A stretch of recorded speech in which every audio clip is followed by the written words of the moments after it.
Testing.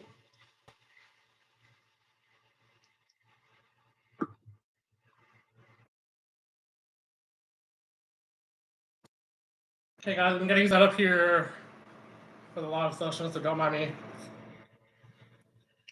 A little drink. And today we're going to be doing a Black Obsidian Cab,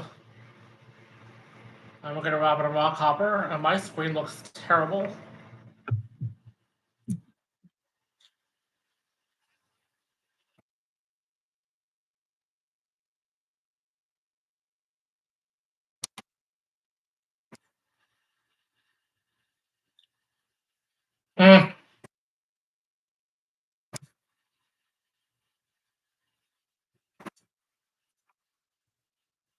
I guess that's good. Okay. Anyway, welcome to the stream. We're going to be wrapping the Black Obsidian Cab, as I mentioned, and we're going to be doing it in rock copper. So raw copper is something that I like to use on a regular basis over sterling silver, simply because raw copper can be manipulated with oxidation. So when you oxidize raw copper, which I'm going to be doing at the end of the video, um, it becomes darker. Copper becomes naturally darker within time as well. So you could do this. Like I will get my thoughts together. You could do this like I will base off of intention, or you could just let it go and have it oxidize or oxidate on its own. So since I'm going to do this intentionally at the end of the video, which I will show you how to do that.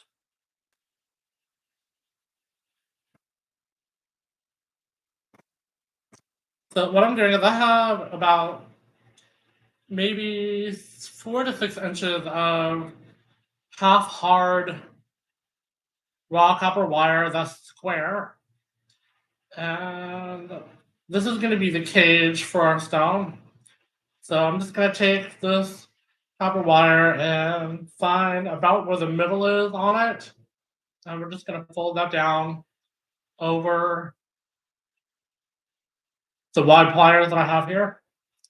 And the reason why I'm doing that is this is going to become where the bail gets attached to the actual pendant itself. So since we've done the wire, and this is going to be a full video, mind you, we're going to go ahead and just take a look at around our stone. Now, you don't want it to be more than 1/8 to 1/4 inch away from the stone to do the different weaves and things that you're going to incorporate inside. That's going to make the weave smaller and more difficult for the stone to be set in place. So this is about where I need it. Maybe it's a little bit wider, but that's okay. So I'm just going to measure down here about where the ending of the stone and the center would be, which is about where my finger is here. And I'm going to bend the wire up and around to the other side. Then I'm going to do the same with the other side, keeping both sides even. And this is going to become our cage, or the beginning of our setting. Now, this is a little wonky, so I'm going to take my nose pliers or bendable nose pliers, and I'm just going to put these in here and kind of set that together or mush it together just so it's just a little bit flatter. Okay. I'm going to take my stone, put that aside. Then I'm going to take some more wire, but I'm going to use a half round wire, a very small piece. If I can find my half round wire. There it is. And this is a dead soft. I believe this is a 22 gauge, and this is an 18. Now, since this is half hard, it's going to hold its shape very, very well. So I'm going to take this gauge. Should I use this one? Hold on. Yeah, let me use this one instead. It's a little bit thinner. Okay, so this is a dead soft probably an 18 or 20 gauge. I'm just gonna snip off about an inch to an inch and a half, and I need two of these in order to make the backing to the pendant so the stone doesn't slip through. And as you can see, I'm actually running out of wire. I need to order more, which I have a shipment of sterling silver coming in tomorrow. But unfortunately, I'm not doing sterling silver today for the fact that I'm almost out of sterling silver wire completely.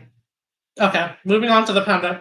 So we're going to take the flat side and hold it against one side of the cage itself. And we're just going to wrap this around. As you can see, it's a little tight, which is good. So, and then I'm going to take my needle nose pliers, push this together. Now, at this point, because you're on your first piece of your backing, you don't have to be too fidgety with where it's going to go, because you can slide it into place if you need to. So I'm going to slide this down a bit. Try to make sure everything is staying together and staying flat. Take our other end. We're going to wrap this around as well. Again, it's going to be kind of tight.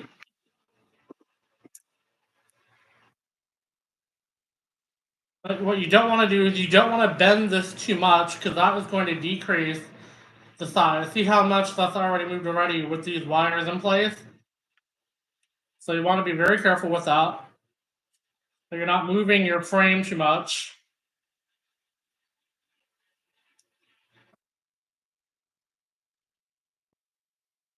Get these in place like so. Okay, so that is the first part of your backing to your frame for your pendant. So now you can see the stone still fits. And then we're going to create a second one above it. And making sure that all your wires are flat. So I'm going to do a double check.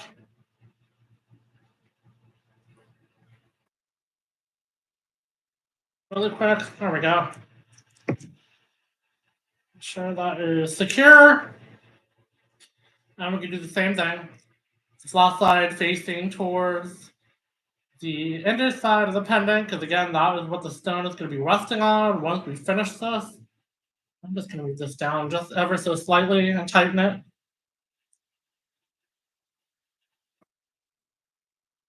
Okay, so this one, once again, same procedure, same concept.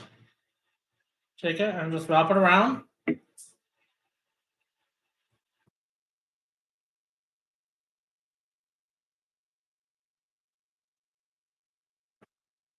Yeah. Push that into place.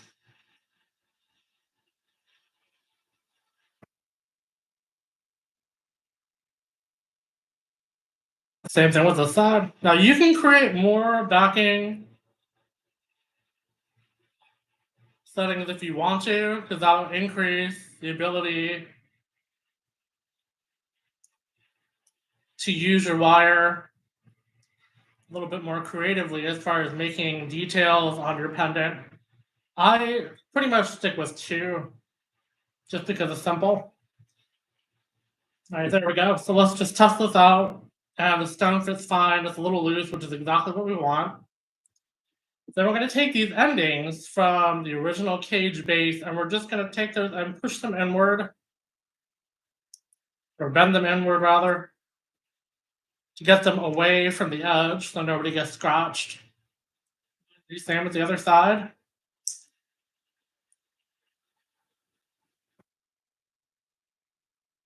Inward.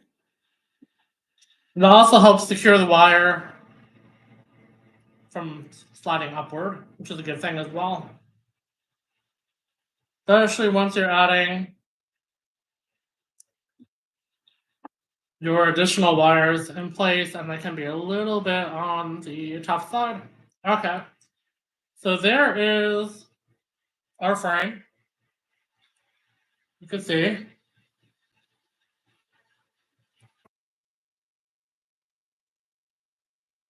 Take my stand out again. So now we want to create the bail. Now the bail, I'm going to use another square wire, but this one is dead soft. It's very pliable. And I'm going to cut off probably a good 6 to 8 inches. Okay, and I'm going to cut it off in 2 segments. And the reason why I'm doing that is because I'm going to create a decorative veil on this particular pendant. Okay, and this is, I want to say, a 20 or 22 dead soft raw copper wire, and it is square.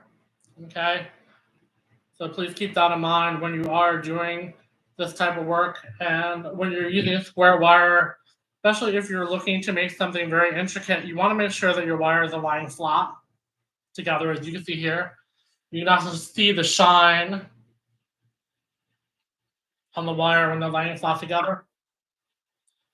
So I'm going to do is I'm going to put one of these aside and take my cage and my stone, put those aside as well. And I'm going to use, let's do a 22 round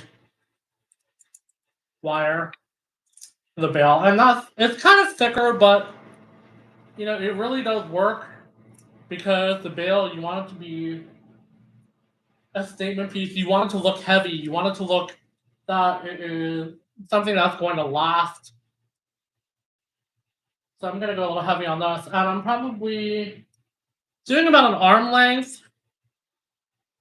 So approximately 2 to 2.5 feet. And again, this is raw copper. It's 22 gauge round wire. And I'm just going to take this wire and I'm going to twist it around one of the square wires like so.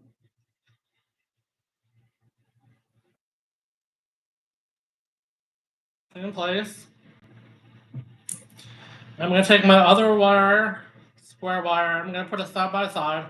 Now, this is where this gets a little easier when you start to wrap your own wires or make your own pendants or make your own jewelry.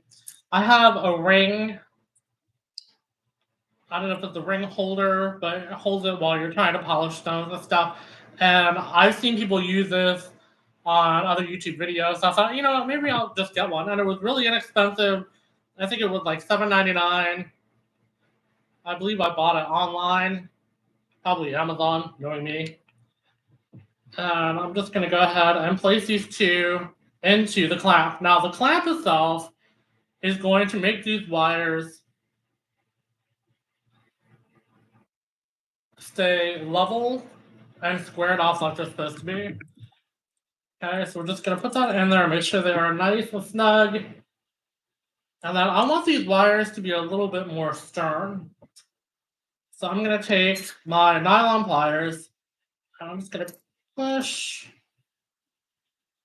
these wires in each direction.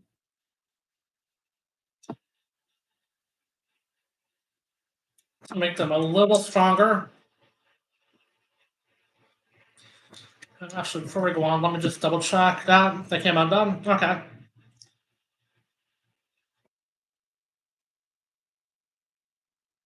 They were uneven. I knew that was going to happen. Let's put these back in. There we go. Okay. So I'm going to check the lighting for a second. This lighting is really, really weird for some reason. Is that better?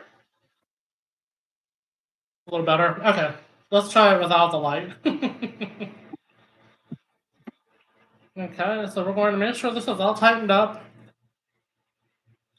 And what I'm going to do is I'm just going to roll my 22 gauge around the first two wires.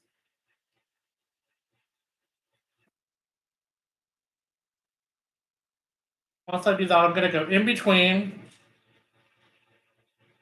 And if you watch my videos, you know this is something I always like to use because it comes out so nice and modern looking. And I really like the modern take on wire wrap jewelry. Modern, minimalist. It's very, very appealing to me. So I'm just taking the wire and I am just twisting it around and then going in between every time I make a half rotation.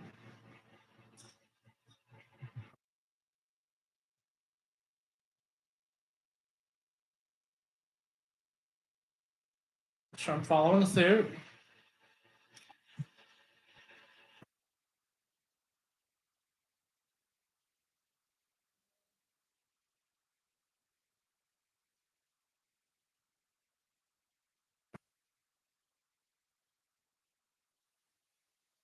Creates a nice, even, simple, yet very modern or contemporary looking weave. And I'm not really pulling the wire all that strongly. I'm just kind of letting it flow, letting it sit where it's supposed to go.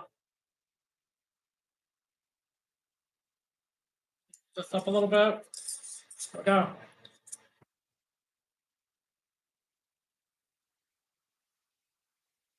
Push that down. Keep going. Up rotation in between. Up rotation between. Up rotation in between. So this is really simple, but it comes out really, really nice. Let's say once I'm finished. And I was actually going to upload part 2 of the pink or peach tourmaline pendant video, and then I decided, you know what, I really want to go live. I haven't done live in a while, so here I am for your viewing pleasure live on YouTube.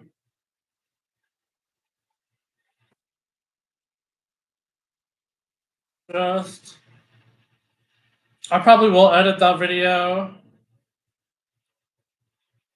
either later today or maybe tomorrow and get it up. But this is kind of a little bit of an extra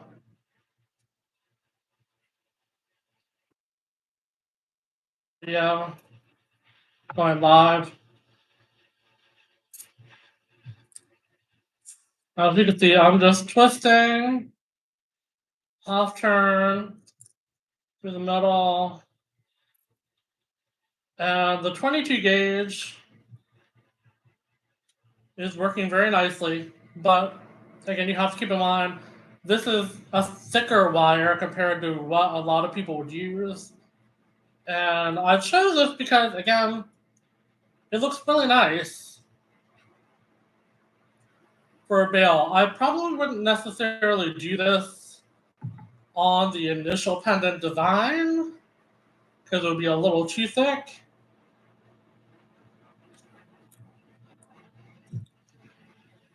And 22 gauge does give it some nice texture instead of it being small and flat. That's my cat there.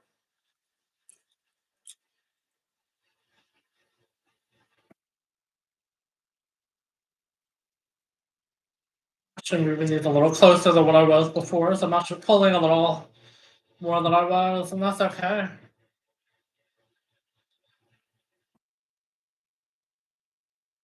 You can keep going with this for as long as you want, or to create the actual bale itself inside, and then change the design of the weave if you want to at some point as well.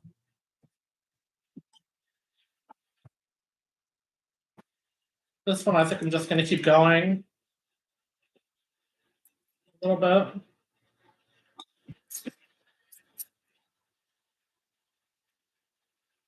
Just letting it lay really natural.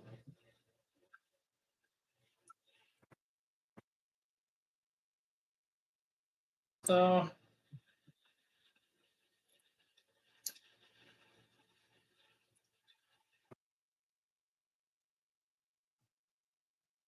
where you guys are watching from, I did post this on social media, so you saw me on Twitter or Blue Sky Social or Facebook or even Instagram.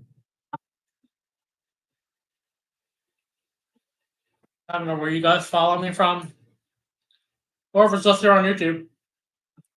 Okay, so we've got a little bit of length here, so I'm just going to take this out and show you what the weave actually looks like to start off with. Okay, very simple. It looks like a ladder. And I'm going to keep going. But one of the reasons why I took this out too is because now I can take this and put it in a little deeper. Because it was getting a little wobbly.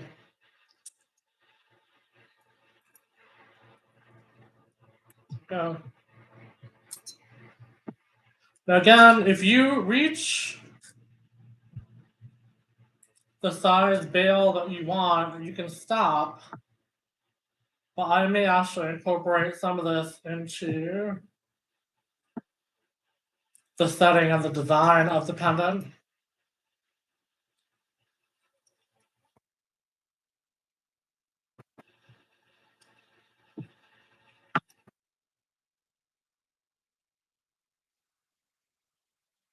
This is, I have a live, I should say, a vendor event coming up, rather big here in Florida in Altamont Springs, up in Uptown Altamont or Cranes Reef Park. It is a 2-day event during a beer and wine festival. There's going to be me along with about 150 other vendors, crafters. And we are, believe it or not, hand-picked. So you have to fill out an application fee and then pay for the spot. So it's quite nice because you have to showcase your items before you're actually selected, which is quite astonishing. And I'm very proud to say that I'm going to be a part of that.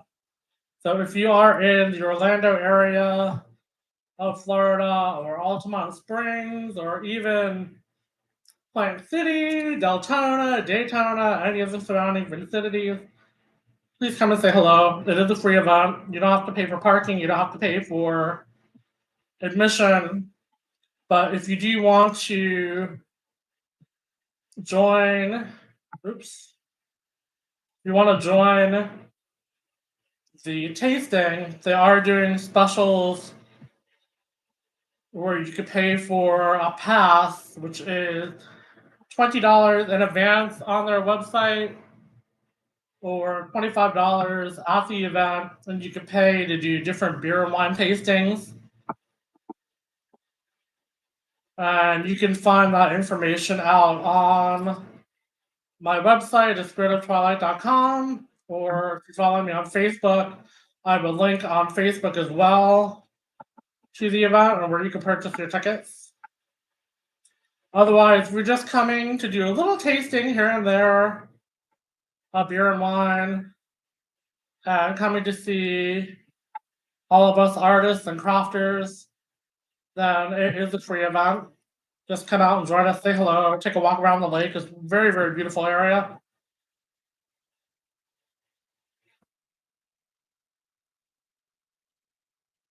I actually am having a sale on my website as we speak too, up to and including October 31st. It is the spooky sale, and you get 20% off anything and everything, no minimum spending. If you use promo code spooky23 I'll check out, and I do offer free shipping on orders over 50.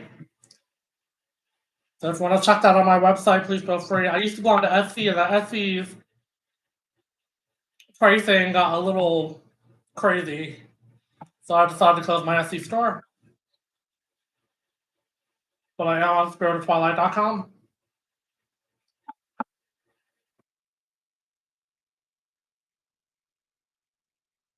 Alright, so I got a little bit further, and this should be enough for the actual bail. Let's check.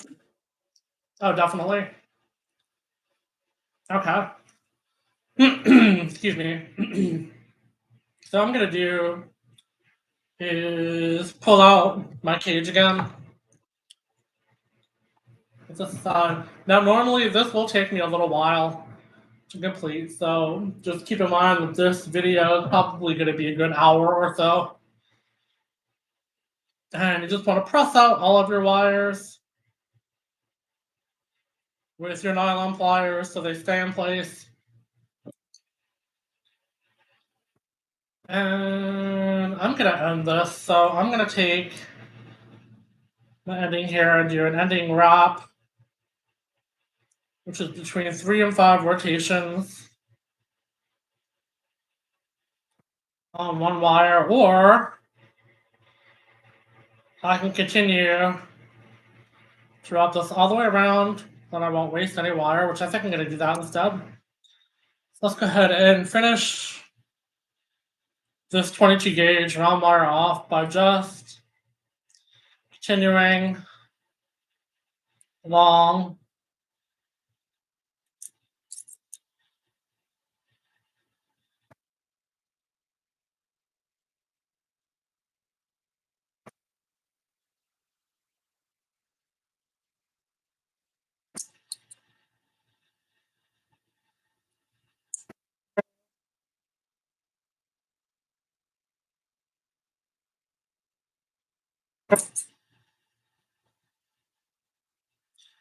to add a nice effect to the wrap as well. I'm gonna have to turn this light back on because it's getting a little hard for me to see.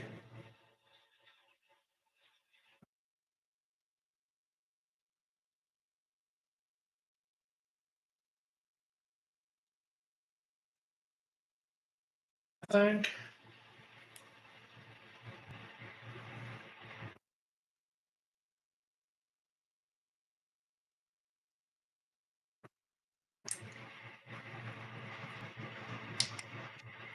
Second.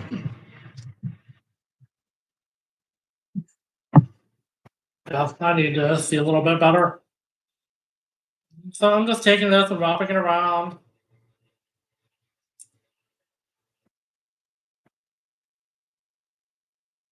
Second. Making sure that I don't have any gaps in the wires between the coils.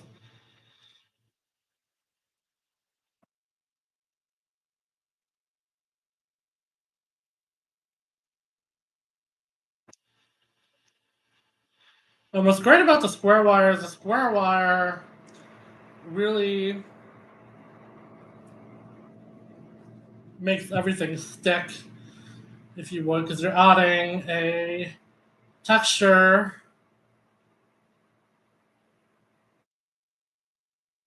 or an edge, corner, whatever you like to call it, to the round wire. So the round wire is staying in place, which is why I'm being a little careful, because if I don't set the wire exactly where it's supposed to be on the square wire, it's going to become frayed a bit.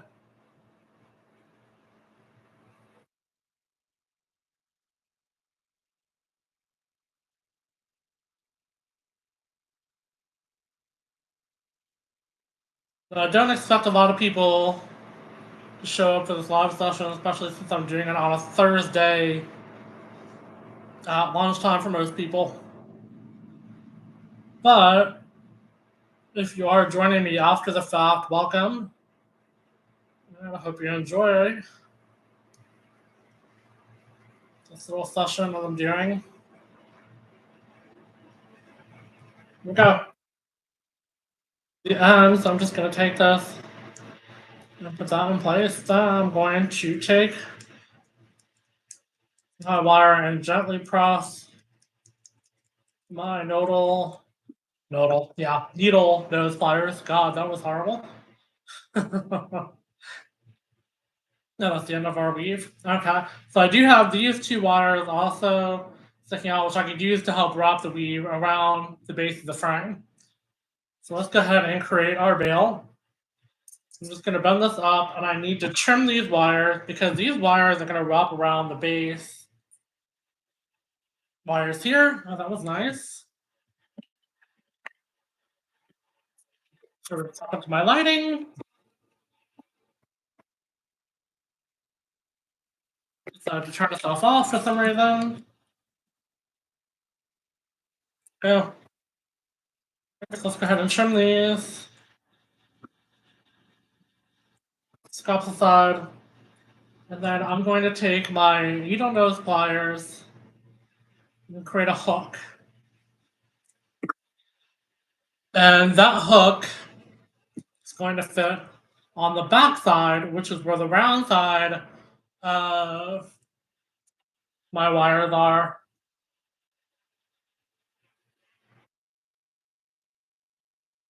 Where the stone is sitting on the flat side. So the flat side is the front of my pendant. We're just going to hold this in place, squeeze it together.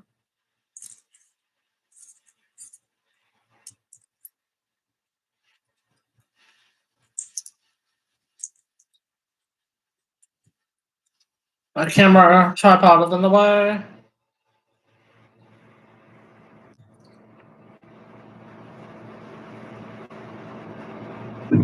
There we go.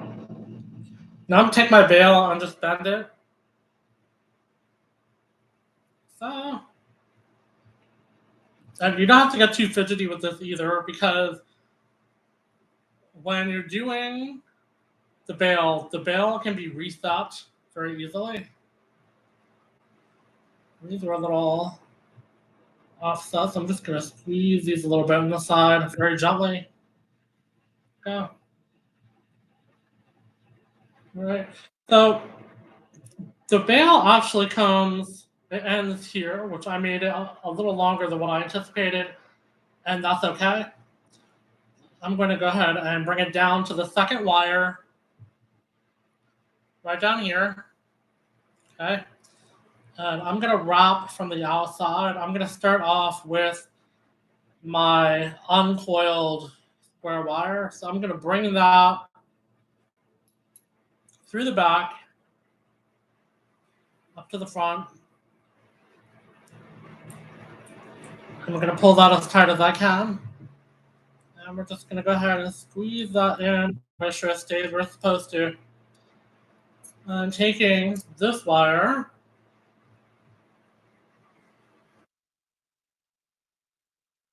bring it on top, and then we're going to manipulate to follow the bottom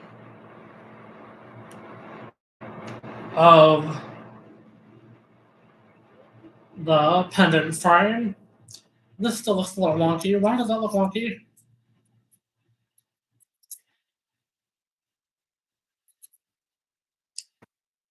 Or round or curved. Okay. Okay. So now, since we started with this bottom one, what I want to do is I want to create more of a kind of a dramatic piece to it. So I'm going to take it to my top wire on this side. And I'm going to push it on through while maintaining the shape along the bottom.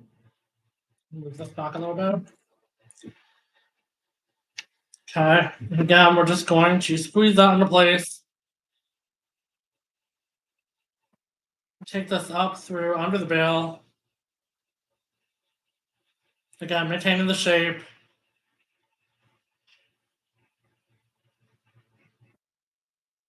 Going to pull this the back side again. So now at this point, what I can do, because my stone is actually going to go right here, it probably is going to sit under the bail a little bit. Take this and push it forward. And I'm just going to wrap this around the ending of the bail. Normally I don't do that, but today it kind of feels right. So we're going to do that. Wrap it around the end of the bail a few times. And there are a lot of jewelry designers who actually use shorter pieces of wire. And I'm talking about Ralph Tark, who is phenomenal. And I learned quite a bit from him. But I like to use longer pieces and shorter pieces because it creates more of an intricate detail. And so we're just going to clamp that into place. It looks very nice. Then we're going to take my other wire, which is the one that has the coil. I'm just going to push the coil up just to make sure that it's setting where it's supposed to. And we're going to follow the same exact pattern as this, which I may lose the coil at some point, and that's fine. It's all about balance. You can create more balance with the wires, one side to the other. Take this and let it wrap around the back. Now, because this is thicker, it's going to feel a little bit more difficult to wrap around. That's the case, but we're actually creating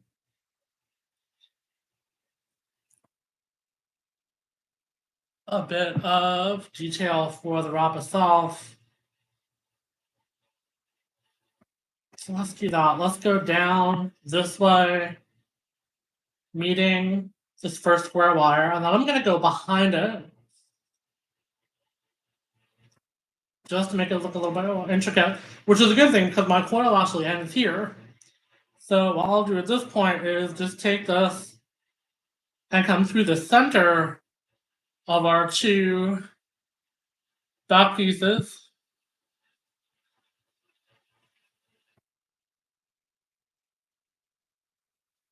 Pull as tight as I can. Press that into place. Go. Okay, so now I have left is just the regular square wire again. Okay, so what I can do is I can coil this again if I want to and continue with the design, or I can leave it square. So I think what I'm going to do is I'm going to go ahead and coil this. So I'm just strengthening my wire again just by bending it with the nylon pliers. Okay, and I'm going to grab some more of the 22 gauge wire. Looks like I need to order more of this too. And since we use about 2.5 feet of the entire wrap or weave, I'm just going to take maybe a foot of the 22 gauge this time. And I'm just going to start wrapping this. Now, I have to also keep in mind that while I'm doing this, there's going to be a tail end. So you want to cut that short. You want to make sure it's tucked so nobody gets hurt. Or even you get hurt while you're doing wrapping and designing. I'm just going to take this and wrap it around like so. I believe that this 22 gauge is not that soft. I don't think it's that soft. It might be, but it's getting a little hard to use, which is kind of funny. because I could have swore it was dead soft. And again, just keeping it very mindful attention to my coil.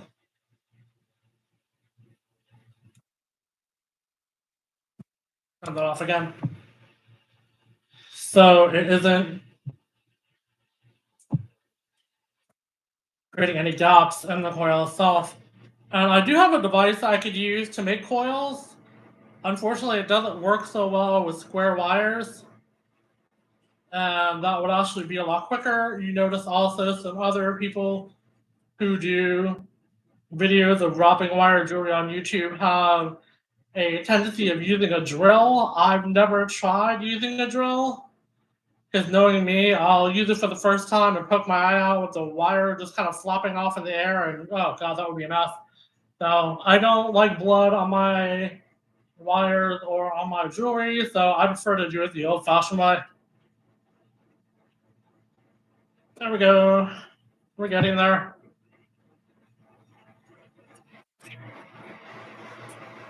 Make sure you keep it pressed and in place.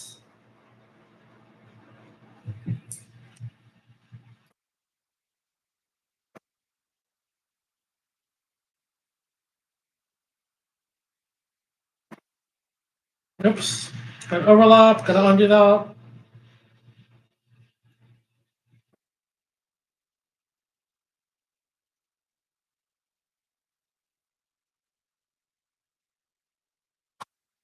I'm gonna have some excess 22 gauge wire when I'm done.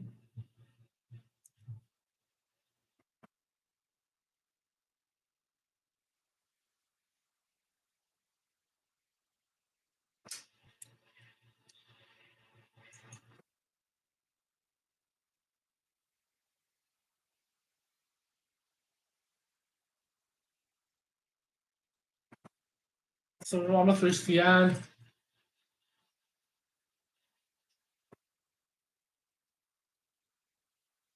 All right, so I'm gonna leave about a quarter to a half inch off of this, and that's so I can secure the other end of the wire to base. All right, sorry, have the light again. You need to see. All right, so I'm just gonna cut this short, very close to the square wire, and I can save this. I could use it for something else, so we don't want to throw that away. So we close this off. Then we need to go down to the tail here. And what I want to do is pull this as tight as I can. And you want to cut this very close, again, to the square wire. So there are no nicks and scratches when people are trying on or after they purchase your jewelry, or even if you're going to wear it, you don't want to have a cut.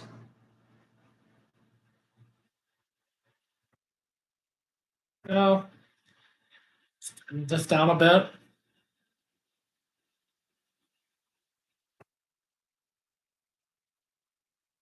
Nope, it doesn't want to go. That's fine. Okay. Now our little tail end here. Trying to secure, and I will make sure when I do this that I will have another piece of wire that goes over that, so it won't scratch anyone. Okay, so now that we have our second coiled wire, I'm going to take this, so I'm just going to follow it up through the barrel like I did before.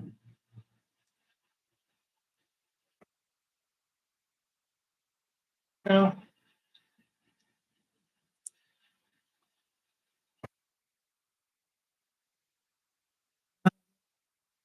I take this and I'm going to pull it through the front in between the header of the pendant where the bail is and the first wire that secures the stone. I don't know why my light keeps going off. That's weird. I guess I'll leave it off. So I'm going to pull that tight. Make sure it's sitting where you want it to be. Clap it in place.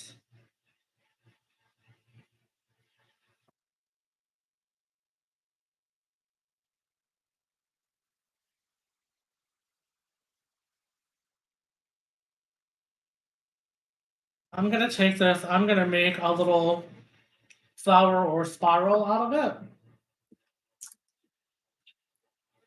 I'm going to grab my round nose pliers. And since this is already spiraling in this direction, that's the way I'm going to continue. I'm going to take this and very gently create a spiral.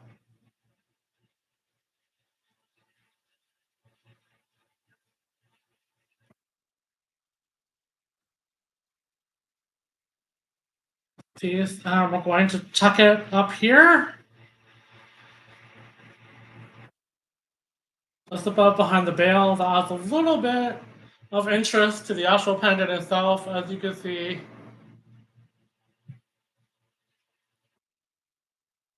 And then we're going to take our stone and check the stone, make sure everything is still good.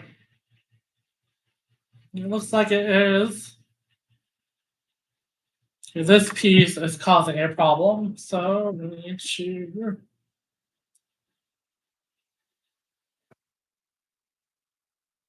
the tail end, the up a little bit.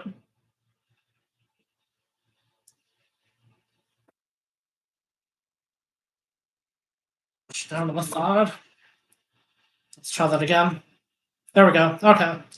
So now it fits just fine. And now you can see how the pendant is starting to take shape as far as the design is concerned. And this little tail piece came out again, so let's make sure we tighten that before we go any further.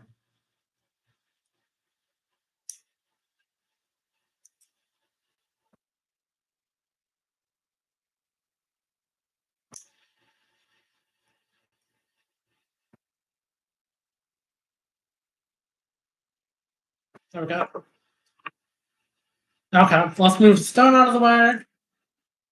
And let's go to our next segment. Okay, so now we have the bales all set. We have a little bit of visual interest with the spiral, and I want to take this spiral and move it up a little bit. Place flatter. Okay. So I'm going to take I have a couple half round wires that I can use. I like a lot. And I believe this is a 16 or a 14.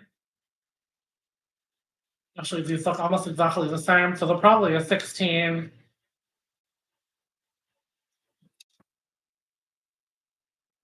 One here is also a square, I believe. Oh no, that's a half round. So this is probably an 18. So let's use these first.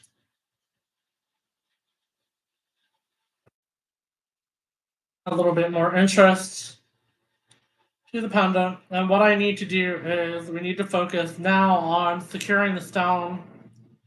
Once we secure the stone, then we can concentrate on creating additional details and designs around the stone. There's stone in there.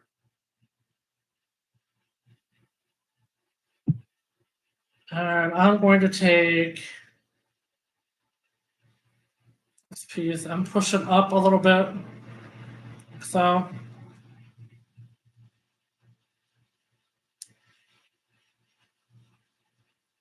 Okay.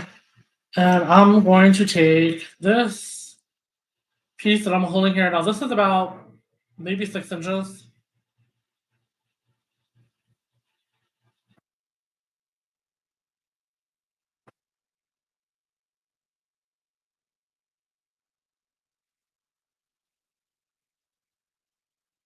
take it through the spiral over here, so I can attach it. I'm going to take this and wrap it down and around with the rounded side facing up, like so.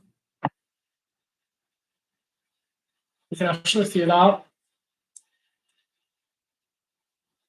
So since I like that, I'm going to pull this and connect it in place. Take my wire and we're going to tuck this underneath. And clamp it closed. And we're going to take this wire with the round wire facing up.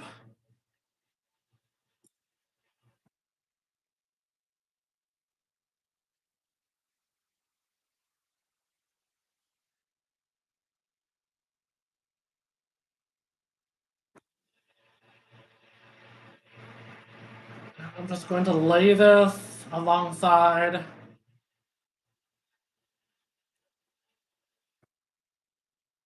our piece here.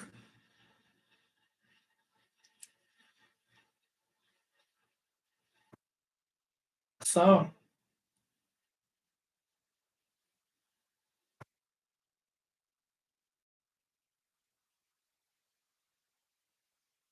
this piece, I'll tuck it underneath the other two.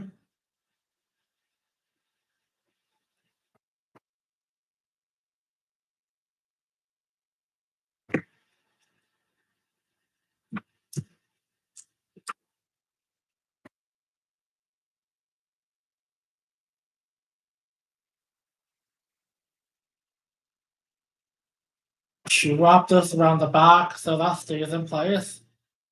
The stone wasn't supposed to be setting so high, it was supposed to be setting lower. Let's move the stone down. That should be just about right here.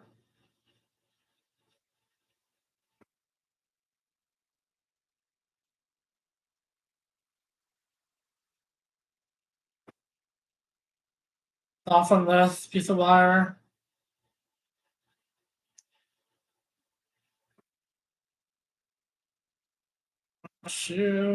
Chuck it through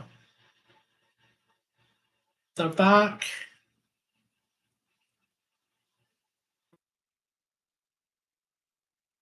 This is what's really interesting about working with wire is it doesn't always do what you think it's going to do. So you have to kind of make it do what you want it to do.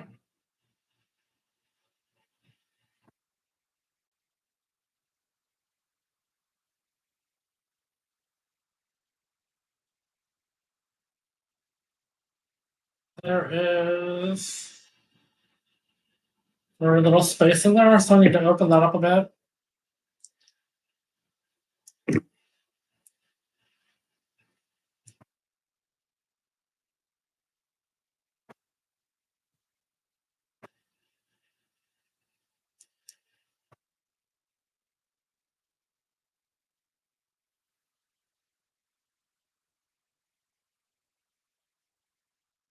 Let's try something different. I'm going to take it to the front instead. Shape.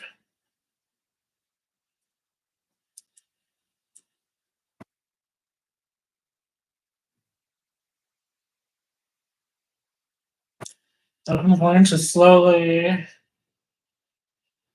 put across the stone ever so slightly. Take it to the back.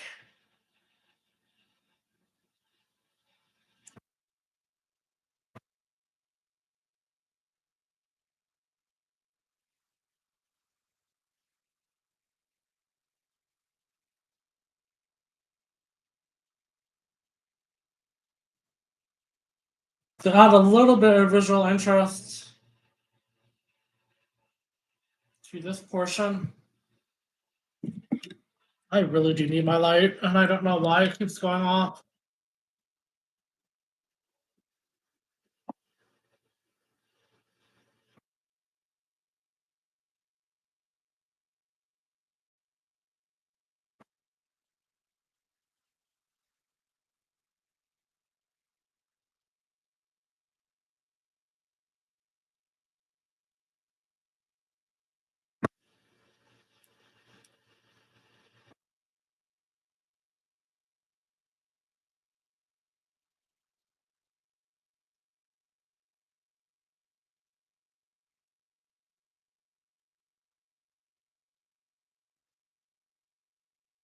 I'm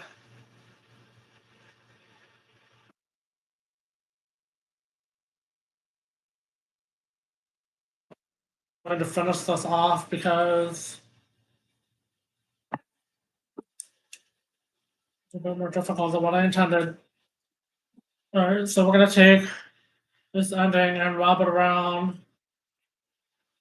with the other wires to secure it.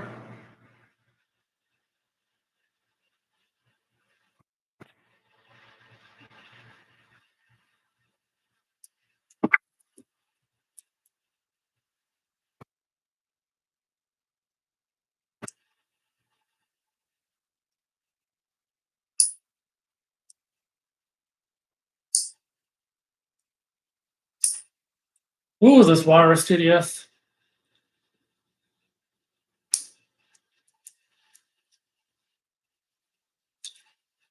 Not like me at all.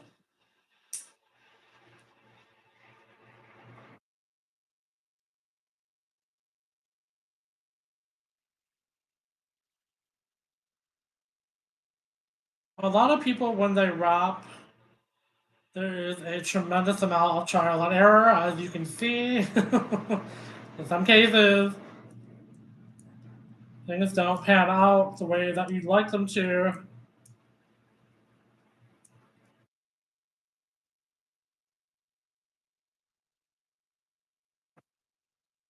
Take it around this way instead.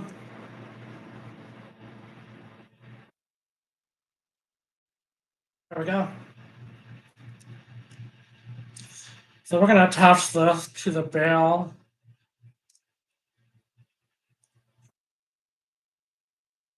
Yeah. Okay. Now, as you can see, the stone still isn't set properly, and that is perfectly fine.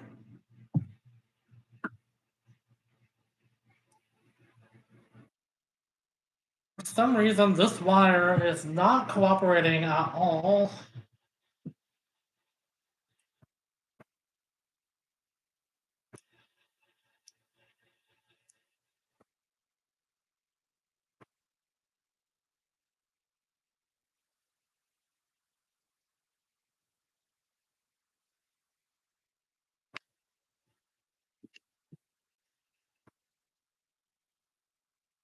Literally becoming a pain in the tush.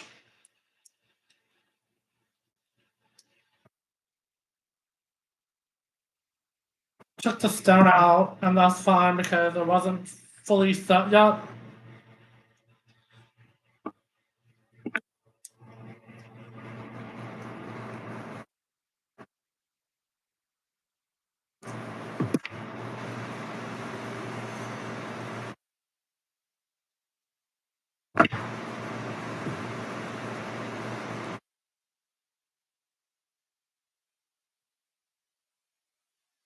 And again, this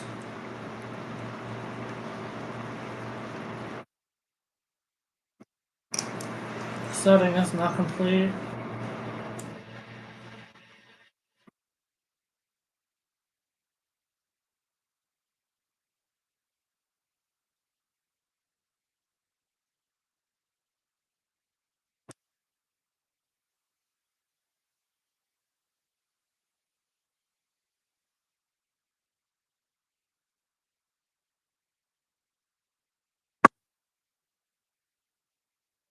Okay. Whew. Okay, let's put our stone back in.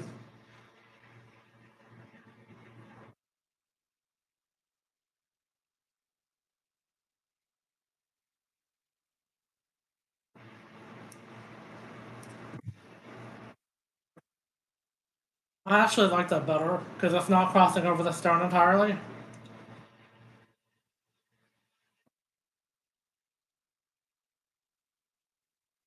Squared away here.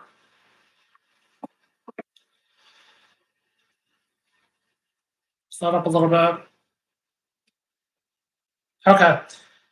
So now we have that portion done. Let's go ahead and make another intricate weave.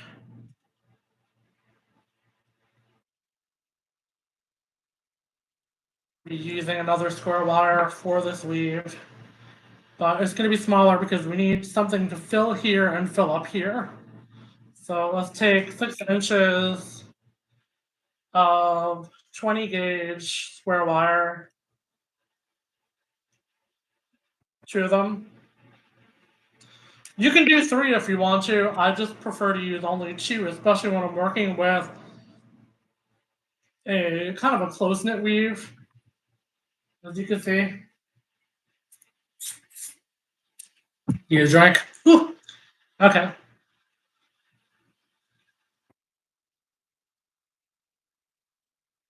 No, I am going to do 3. Change it up. I'm going to make a zipper weave, which I really like too. But again, it's not outrageously gaudy. I'm taking 3 pieces, 6 inches of 20 gauge square wire, and we're putting those together. We're going to go back to our clamp. So they're lining up straight when we put them in.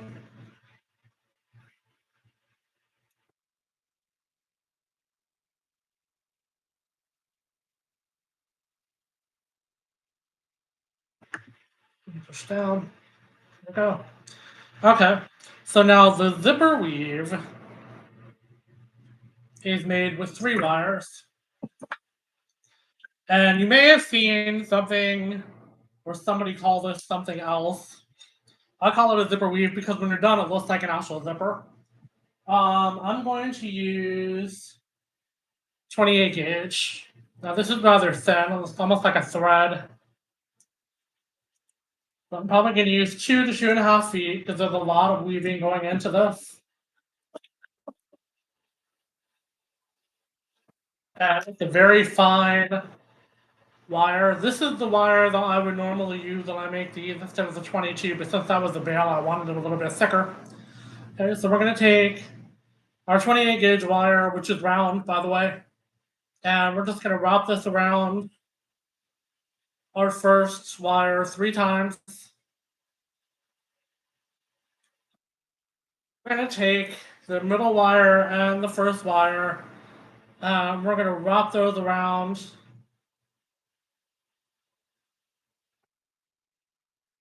times. And you could do this in segments of 2, you could do it in segments of 3, you could do it in 1 if you wanted to. I like to have it very defined when it comes to this type of weave. So I'm going to go through the middle wire underneath, in between the first and second wire, like I just did, and over the third wire. And I'm just going to repeat that 3 times. Make sure everything is laying flat.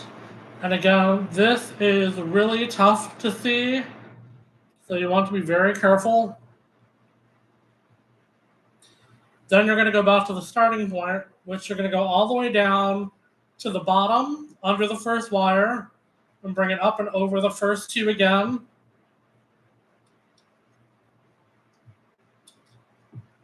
3 times. Push into place. Then between the first and second wire over the wires 2 and 3. 3 times and push those into place. Now I'm going to do this a couple more times. And then I'll start to show you what the actual weave looks like. And the reason why I call it a zipper. I just went over 4 times, didn't I? 1, 2, 3. No, I'm on 3.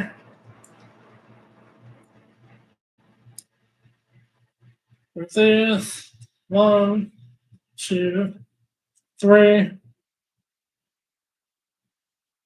Those down. 1 and 2. 2, 3. Down. 2 and 3. 1, 2, 3. What I'm going to start doing on my channel for recorded videos, I'm actually going to start doing segments instead of doing full videos. And the reason being is because it takes a heck of a lot of time excuse me, to upload these videos to YouTube. once they're finished, they're edited, and then they get uploaded. So I'm gonna start doing like part 1, 2, and 3 like I did with the pink and peach tourmaline, which again I still have to edit that video down to part 2, and then I will upload it to my channel as soon as I can. So I'm almost done the starting of this, and I'll show you what it looks like when you use 3 segments of each weave. And I'm just repeating the process. Most of the weaves that I do, I don't have a book to reference to. I pretty much started with macrame with my mom and realized, hey, if I can do this with rope, I can do this with wire. And that's how I started. But I didn't have much guidance or anything. When I started, it was all trial and error, except for a very few videos that I watched on YouTube to get some ideas about how to do something. And then I just add my own spin on it. Okay, so let me just show you what this looks like really quick. I'm not going to push that down yet, but this is the actual weaving. You can see it actually looks like a zipper. Okay, so that's what we're ending up with as far as weave is concerned. So I'm just going to keep going.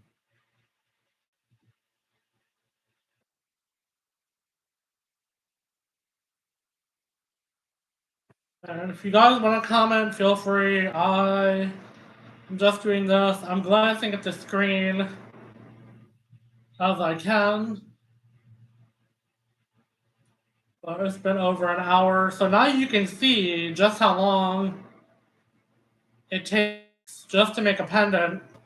And again, this is pretty simple. This isn't anything extravagant.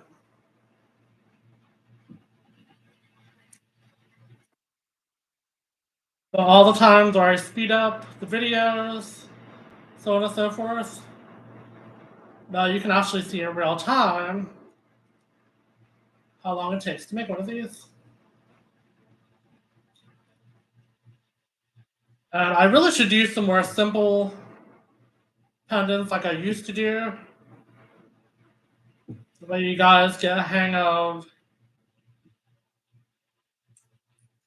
you can do as far as making things with your kids or with your nephews or their little sister or little brother. But you may want to do this with some yarn first. Because they don't hurt themselves with the wire, because the wire can get very sharp. Especially the endings. I already poked myself with this in the sun, as you can see. So, clean that off. And I got some blood on here too. I'll clean it off when I'm done.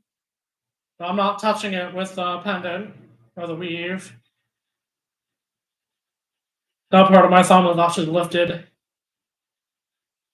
off of the weave itself.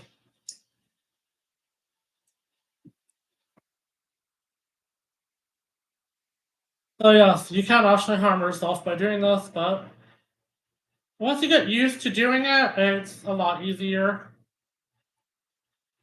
It becomes a second nature.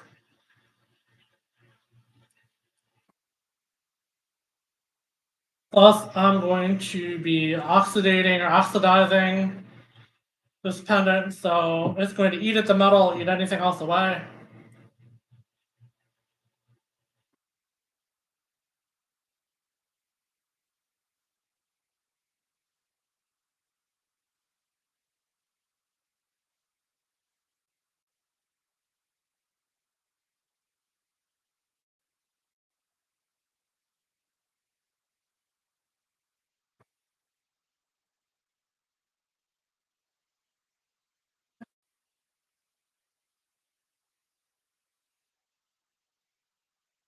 I don't know if I told you guys this before, with the silver, sometimes it's really hard to see what I'm doing, especially for the lighting that I have to use.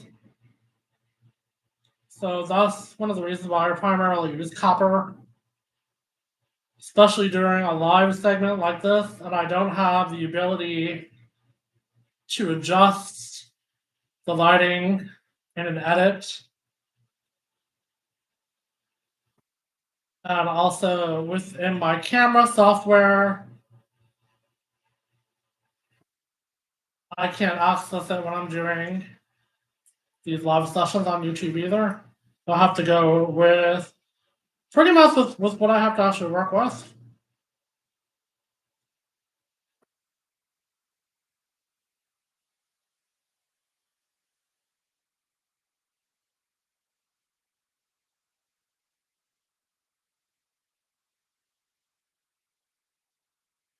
For yep, I did.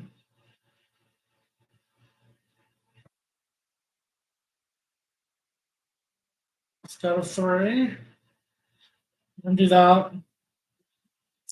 Like I said before, the 28 gauge, 30 gauge, even sometimes the 26 gauge is a little difficult to work with.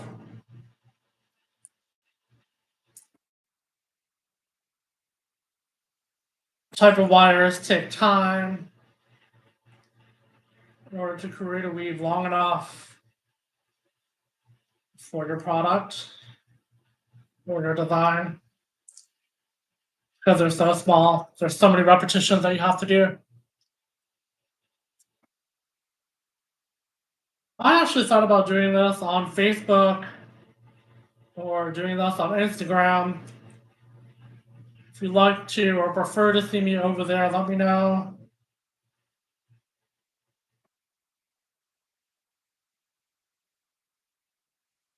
With Instagram, I have to use the phone. I'm not sure exactly how that will pan out.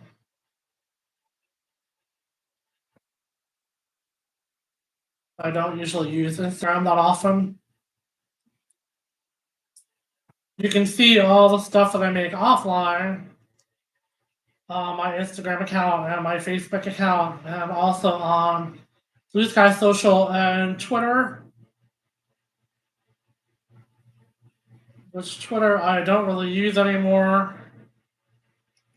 except to stay in contact with a few clients that still like the platform, and I like them, and they're reluctant to move to another platform, so I stick with it. Move this down. Here's our weave really quick. As straight as I can.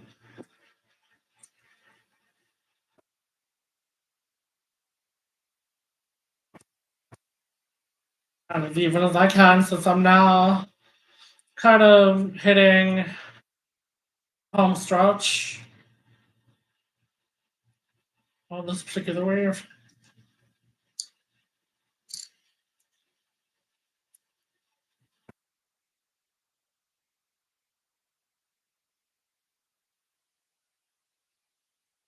And I like to make these extra long. A lot of people, like I said before, they like to use just short pieces of weaves and just kind of place them. I do that, but I really like to keep everything in long form because that way you can wrap it around the base becomes more secure, the stone that you're using stays in place a lot easier.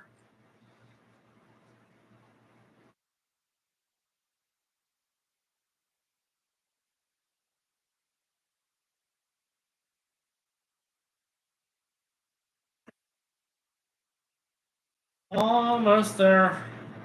I feel like I'm running a marathon now.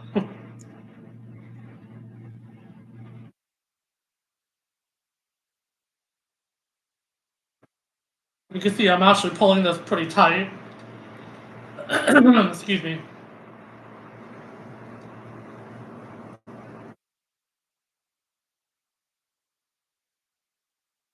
Is anyone doing anything for the full moon on Saturday night?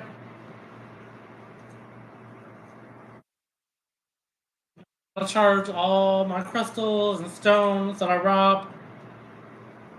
those have wrapped and needed to be wrapped, just so they get a little bit of the moon's essence to them.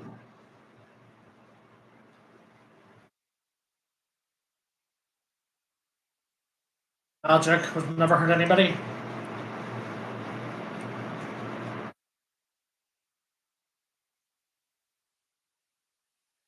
Okay, so we're getting into the home stretch here. So what I'm gonna do is do one last wrap around on the first two wires. As you can see, it's getting difficult for me to wrap around these. And I'm just gonna end this by wrapping it around again 3 to 5 times.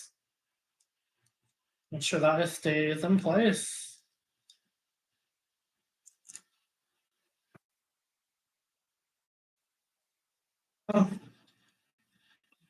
Okay, so let's open this up, and we're gonna clip that right in the middle, so it stays in between the wires. Let's take this out of the holder. There we go. So that took me, what, 25 minutes? Up. The tail out. That's what stuck me. Close that up, all nice. There we are. Okay, so this is the actual weave. Again, I call it a zipper because it reminds me of what a zipper looks like. And you can tell the backing because of the single line or single wire that comes all the way down and around. So the other side is always your actual weave itself as a front face. But it has a really nice shine to it because of the square wire. I'm gonna turn that off. Because the actual square wire itself has a really nice shine to it underneath. So I'm gonna go ahead and take my nylon pliers again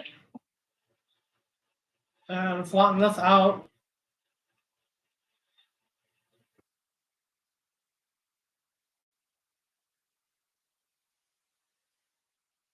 Yeah.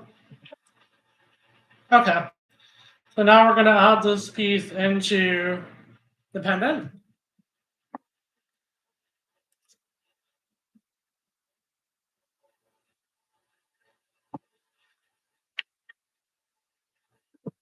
Provides coffee quick because I am really getting hoarse. Excuse me. All right, so we have to fill a few areas. These come on down again. What the heck?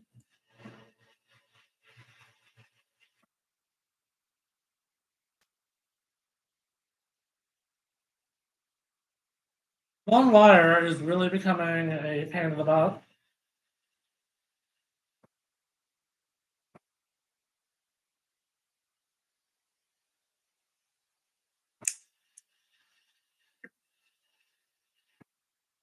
Okay. So we need to fill in a few gaps here. The first one is down here at the bottom. As you can see, I'm going to put my hand on here.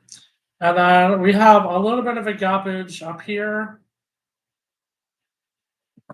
This, darn it. This one I'll close up a little bit more.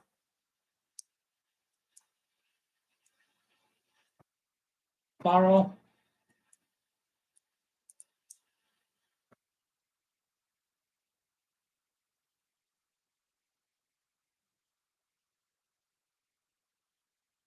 Okay. What is wrong with this lamp? Let's fix the battery. Okay. So now we have to close this up here. We have a gap over here. And we have a little bit of a gap over here and up here. So I'm going to use this piece to cover most of the big gap down here. So I'm going to start off down here. How do I want to do this? Let's put this underneath.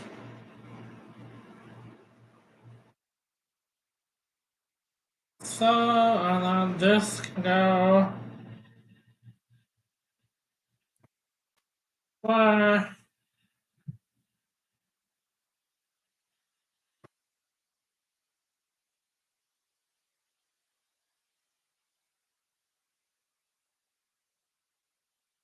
I'll put it underneath here.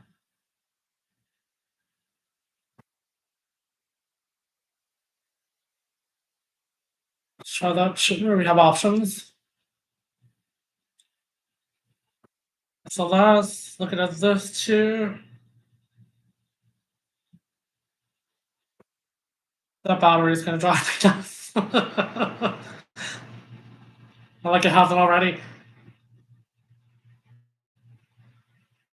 Okay, so let's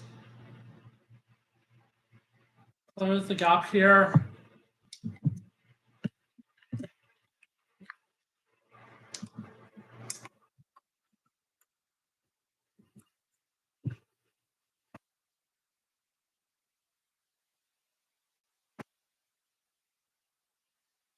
So I think I might like it better going over the top. So let's pull that back out.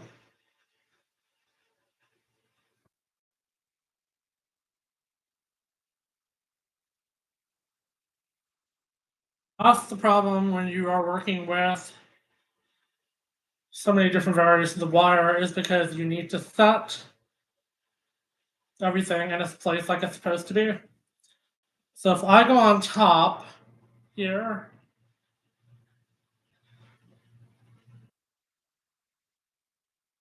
oh,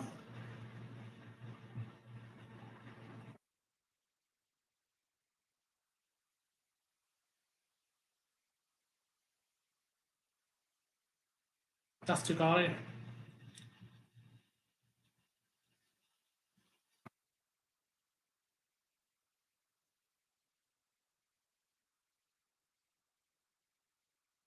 This is one of the reasons why I didn't want to do the 3 wire weave, is because now I have a bit of a problem because of the size.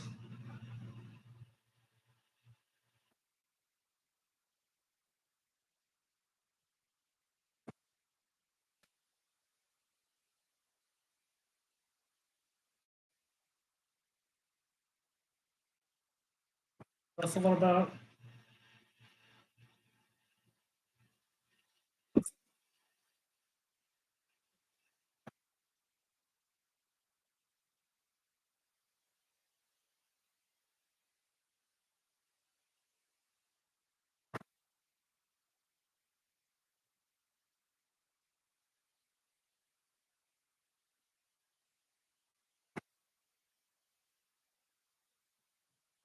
This came off.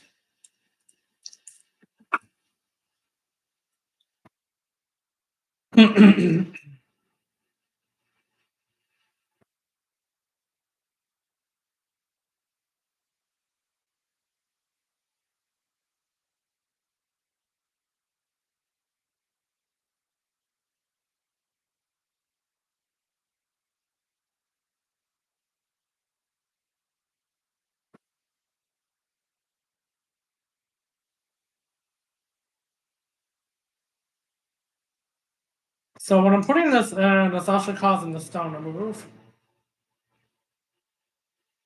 That's not necessarily a good thing. All right, so if I do this and I put it underneath,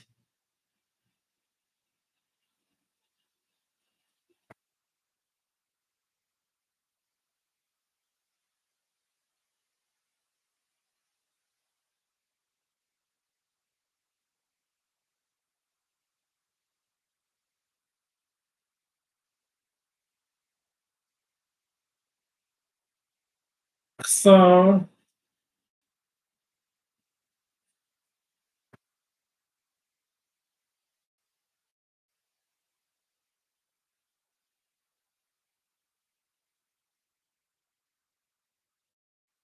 uh,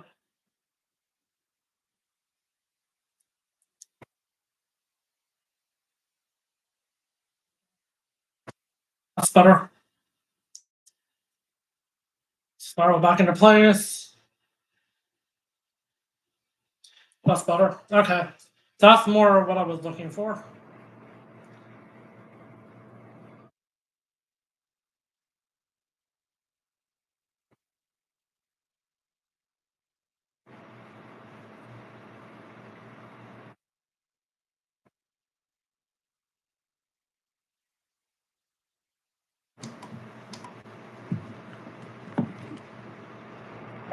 What's wrong with this battery?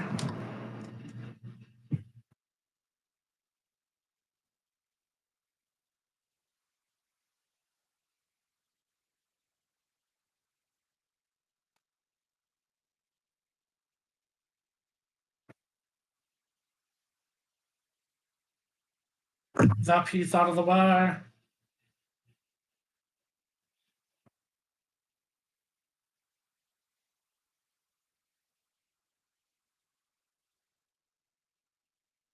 Up through underneath here.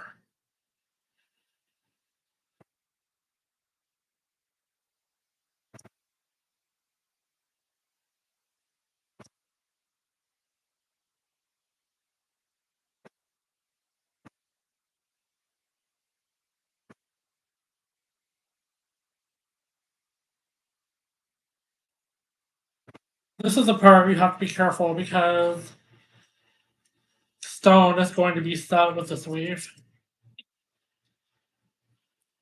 Yeah. Okay, so that's going to go across the front. So first things first, let's secure these.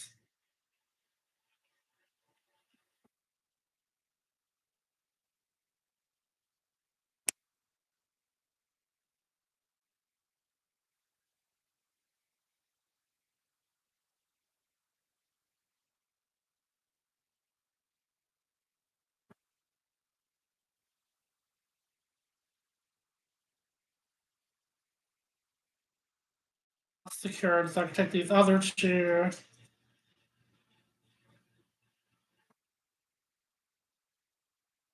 Lay them across.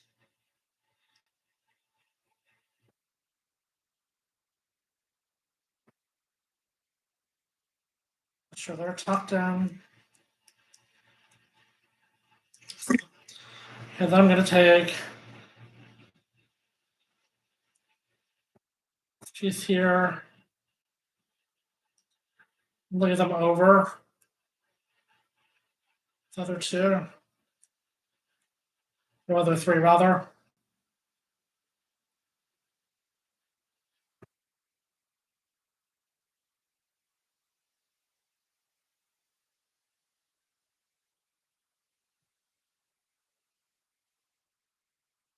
Probably don't have nice nails either. Okay. So now I've got these pieces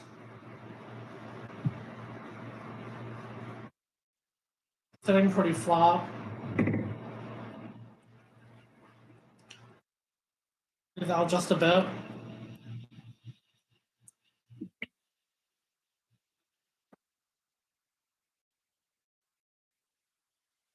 Yeah.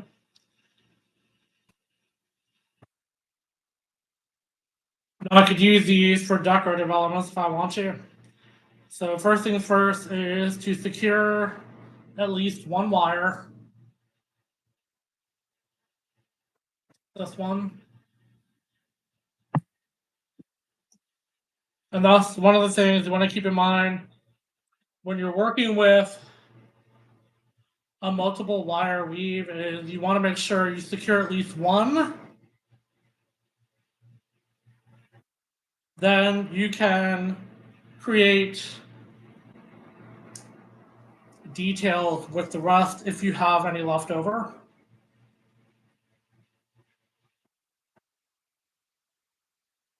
Take this and put it in the back,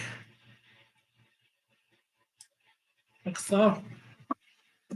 And that's secure to the piece that is holding our stone in place from the back. Now I can take these other two pieces if I want to and kind of get a little detailed with them if I want to. So let's go ahead and straighten these. look a little smoother.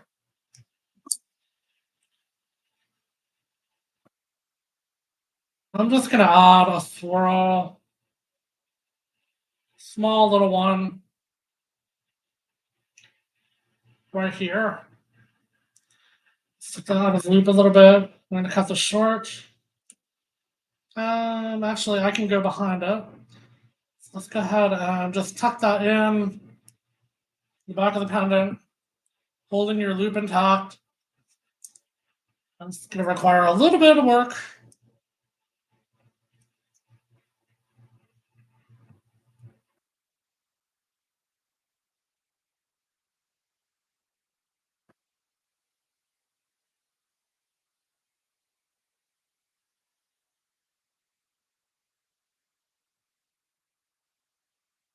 And a little bit of muscle. And that did not work out the way I wanted it to. All right, so let's pull that back out.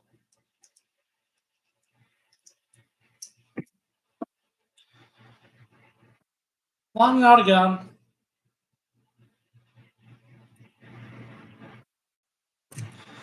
If we can.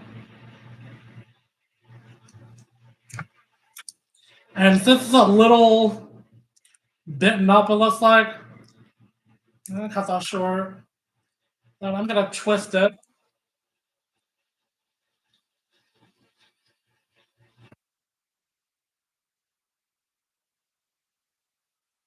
To give it more detail, like a diamond cut to it. Okay. And I'm going to make the spiral. Excuse me, after cutting this short.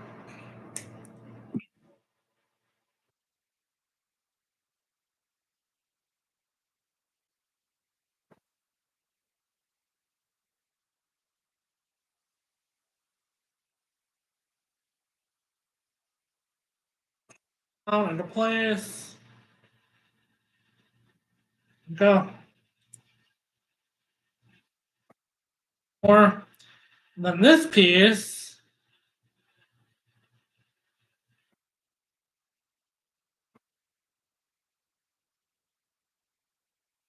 I could wrap it around that, or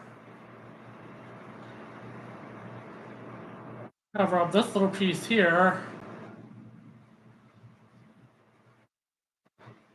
and make it so it looks like an inner wire, so that it is kind of framing the rest.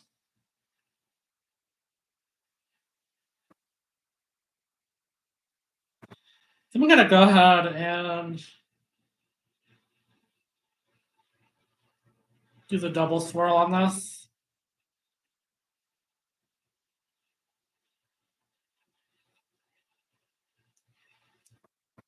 Stuff through ever so gently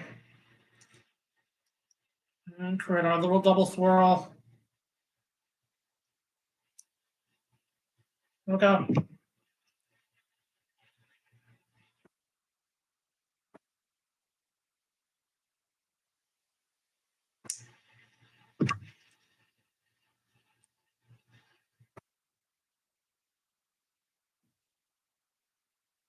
You can see how difficult sometimes wrapping can be because I've been doing this for over an hour and a half. So it does take time, it does take a lot of practice too.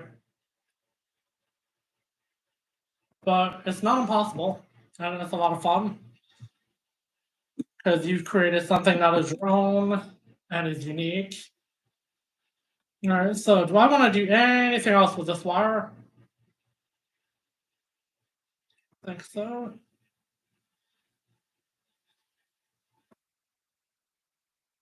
That's up. Just hold this, straighten this out really quick.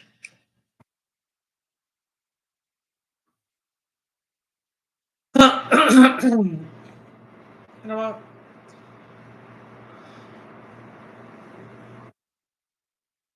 piece. I'm gonna take this and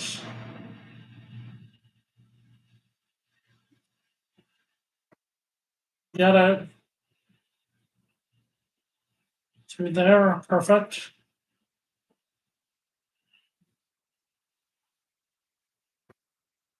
That's through.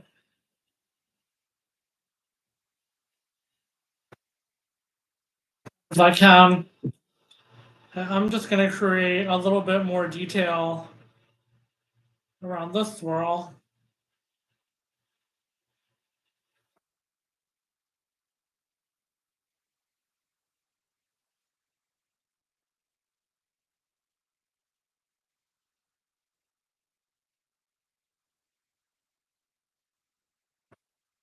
As that swirl seemed a little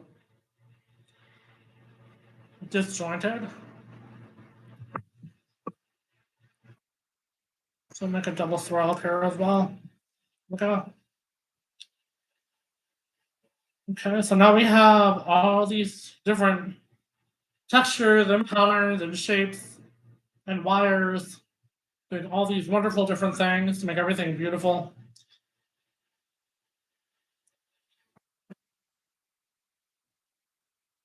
I'm trying to think if I want to do anything else. I don't think so. Excuse me. That looks pretty good.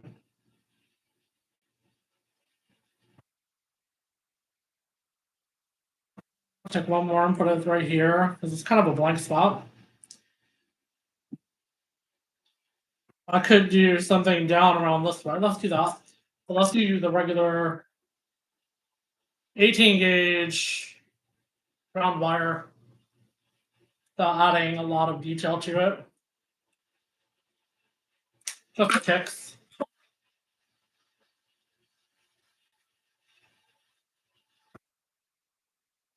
This in.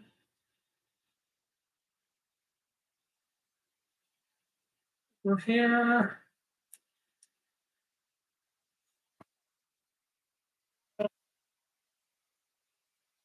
Just gonna run this wire this way.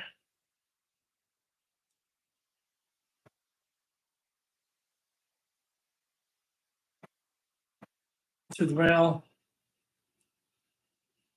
So I'll fix that in a minute.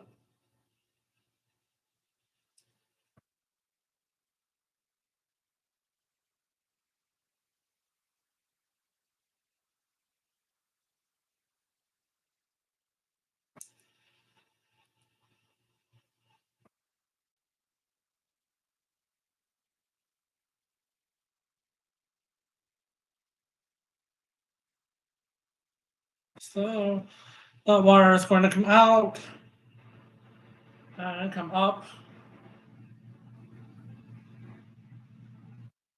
on that swirl and to the back.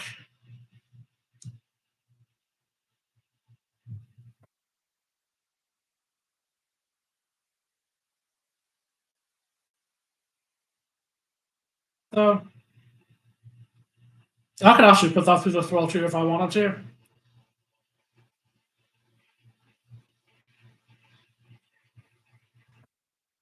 I think that swirl has enough texture on it as of right now.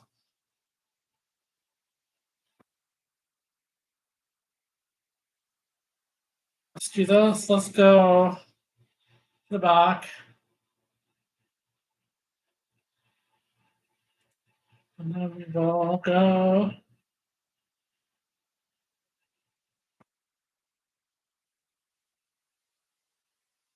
this way.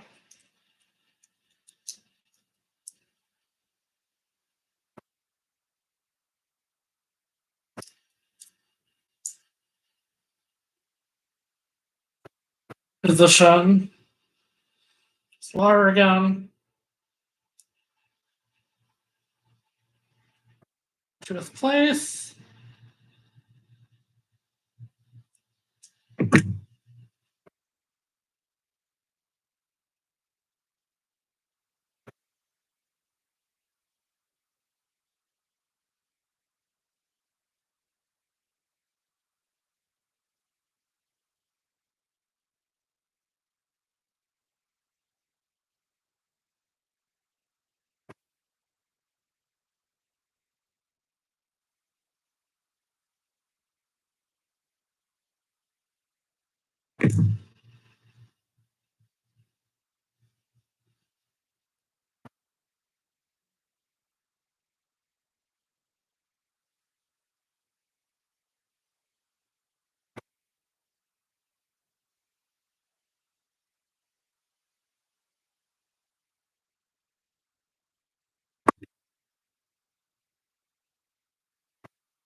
Let's cut this short, so I'm going to tuck it down in there.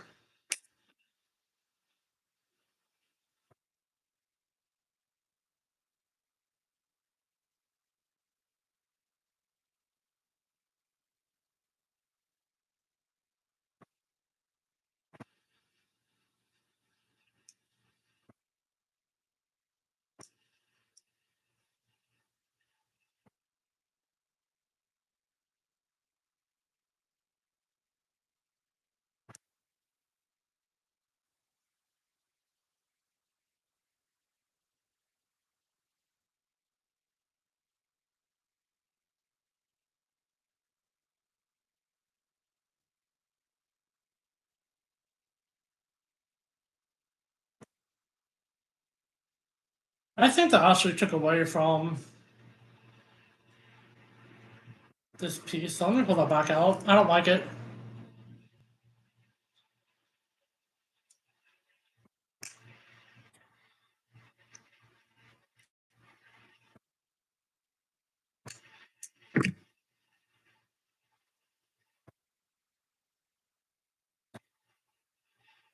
Just going to this way. And attach it to the back of the bale. I didn't like it. It added too much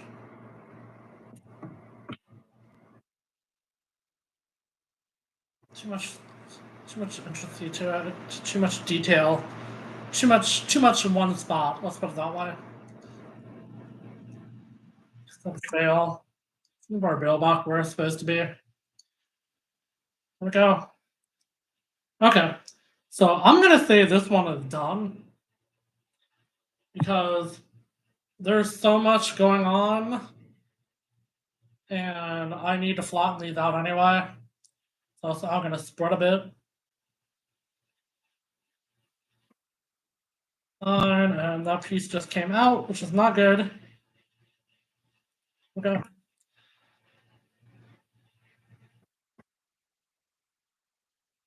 I like it.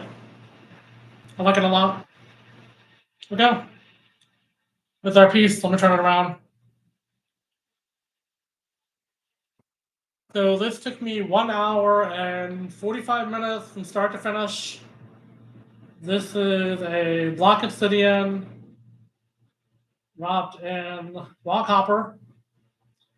And the next thing I need to do is go ahead and put it in a little bit of solution. And that way it'll become darker and very pretty. So I will be right back in just a minute. I have to set up the solution and I will see you in just a minute.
I am gathering 2 coffee cups and I'm putting baking soda in one. And then I need to put a solution in the container on the copper.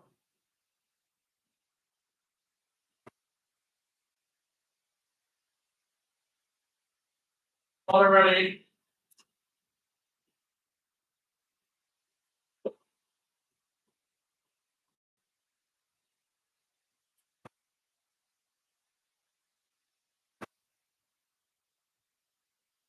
I'm just going to show you really quick. I've got 2 containers. One is clear water. This is baking soda and water. And then I have liver of sulfur. And you want to do this outside. It absolutely positively reeks. And I mean reeks. And you're not supposed to use it with your bare hands because, as we know, sulfur is not something that you should be handling. So I'm going to do this outside, and I'll be right back. I'm going to keep talking, though. Hope you'll still hear me.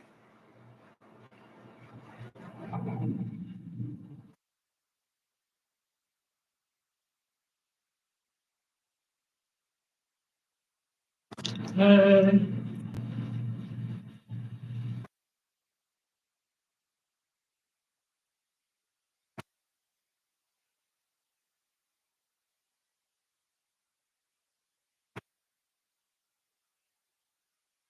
to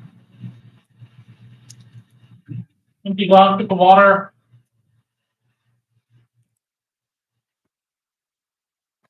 And I'm going to grab a plastic fork. Don't want to use anything that you will be putting in your mouth or ingesting.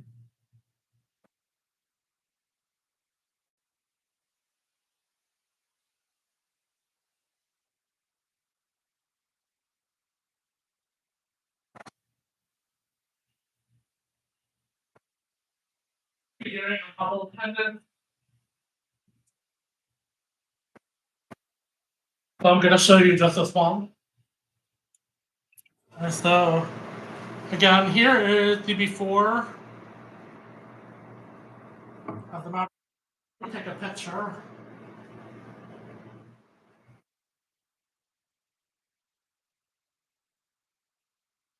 iPhone. And then I'm going to patina this. I'm going to point out that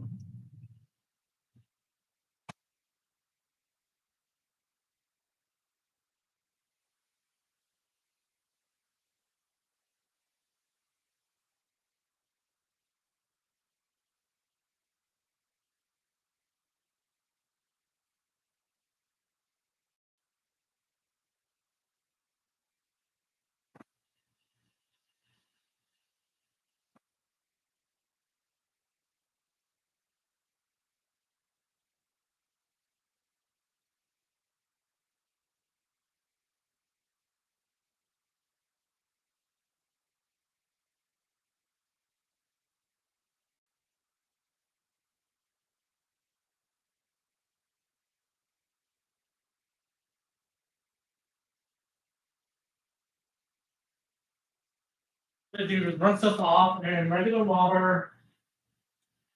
Using a disposable towel or paper towel. Take some of patina off with my fingers. So the pendant has the detail.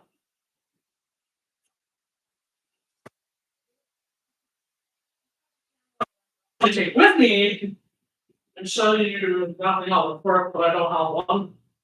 I have my phone, but that wouldn't do any good in this situation. Okay, so I have 3 pieces, and this took a matter of 10 seconds. That's how strong the liver of sulfur is. And I'm actually shining this up a little bit. But it is patinaed now. It didn't do anything to the stone. But look how beautiful that is. And you could take some jewelry cleaner if you wanted to with a paper towel and just lightly go over some of the copper and take some of the patina off. Like I'm doing here with a paper towel.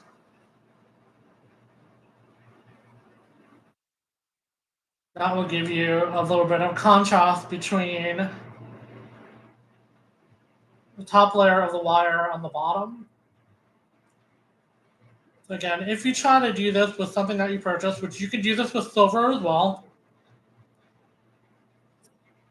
It comes out so beautiful. It looks antiqued. And if you want to change the stock to regular copper, you just buy some jewelry cleaner at Walmart. It's like $5 for a little tub. Just toss it in and boom, you'll have your copper back the way that it was. Or if you want to clean your silver, same thing. But that's my video for today. That's what I'll show you. This is what the oxidated copper looks like after the fact of when you finish a jewelry pendant. But I absolutely love it. This is the reason why I love copper. It looks so beautiful. It really does. But I thank you so much for joining me today. And I hope you enjoy the rest of your day. I hope you have a good week. And I hope you look forward to having a great weekend. Take care. Bye.